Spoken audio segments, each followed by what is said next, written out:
Tatlong araw bago ang opisyal na pagsisimula ng Asian Games, hindi naitanggi ni Philippine Chef Dimission Richard Gomez na may mga bagay pa rin siyang inaalala kaugnay ng lineup ng ilang mga national team member. Si Kay Asuncion sa detalye. Hanggang ngayon ay hindi pa rin tiyak kung maaaprubahan ng Hangzhou Asian Games Organizing Committee o HAGOC ang mga pangalan ng national team members na isinumite ng Philippine Olympic Committee para palitan ang mga nasa orihinal na lineup.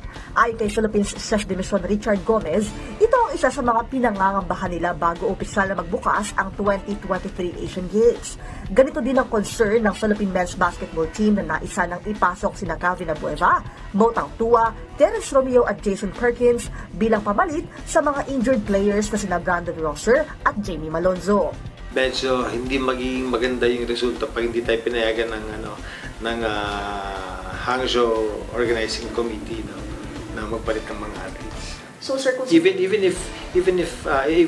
for gymnastics, meron din tayong mga ganong problema. Actually, kahit sa fencing, meron kami gustong ipalit na athletes, hindi sila basta pumapayag.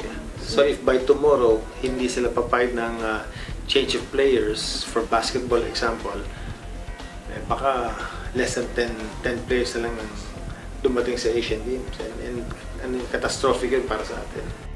Mamayang gabi ang lipad ni Gomez papuntang Hangzhou at hanggang mamaya na lamang rin malalaman kung papayagan pa sila ng HAGOC sa kanilang replacement appeal.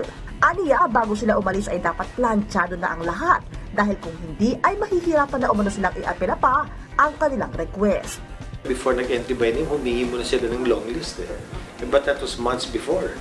Alam mo, as an athlete, you train, then pag nagka-injury, hindi na makakalaro or biglang dumating yung time na hindi na maganda yung performance na kailangan mo ng palitan.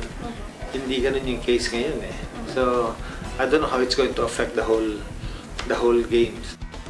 Ayon kay Gomez, 50% na nakabuo ang bilang ng Philippine delegates na lalahok sa 40 sports ay nasa China na sa mga oras na ito.